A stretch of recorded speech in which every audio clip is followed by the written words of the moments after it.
In explaining the dynamics in the industrial economy due to the role of technology, often we encounter two dominant theories. One of them was articulated and promoted by Professor Schumpeter, and another one was perceived by Professor Clayton Christenson. Schumpeter's theory is known as creative destruction, and Mr. Clayton Christenson's one is known as disruptive innovation. Are these two theories basically talking about the same thing with different terminologies? Or do they contradict? Or do they complement? Let's look into it a little detail. In 1950s, Professor Schumpeter attempted to explain the underlying reasons of Karl Marx's observation of cyclic nature of economic growth. Then he figured out one of the reasons could be the role of technology.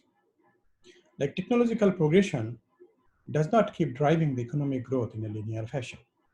Rather, it creates some cyclic effect through destructive nature of implication. Like the growth of the automobile or gasoline-based automobile caused destruction to horse wagon industry. And that is the place a cyclic nature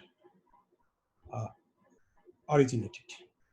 Similarly, the growth of the light-emitting diode has caused destruction to the tungsten or filament-based or fluorescent-based lighting industry, causing a cyclic nature. Moreover, innovators also keep producing successive better versions. And that also has a little effect of cyclic nature on the economy. So Schumpeter abstracted this effect as creative destruction caused by the technology having a cyclic nature on the economic progression. In 1990s, Professor Clayton Christenson was desperate to know why do once very successful oil-managed technology companies fail to maintain their success. On the other hand, how come new entrants, often very small and weak firms or startups, do grow as destructive force to incumbent powerful ones? And in his journey, he figured out that technology has a role causing disruptive effect. And that has some similarity with the observation of Schumpeter. But what Professor Christenson did, he went deeper into that and figured out what was the nature. How does it originate? How does it grow? How does it allow new entrant to grow as a very strong force or disruptive force?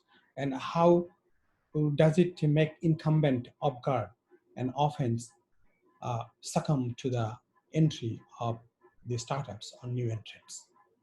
So that detailed dynamics was studied by Professor Clayton Christenson, and it was not covered in the economic theory of Professor Schumpeter.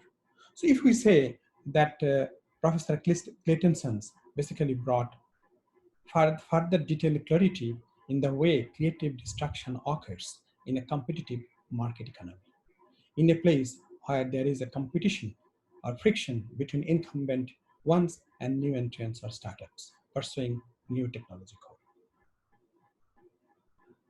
And that's probably maybe a fair way to say that they didn't contradict, rather they complement with each other.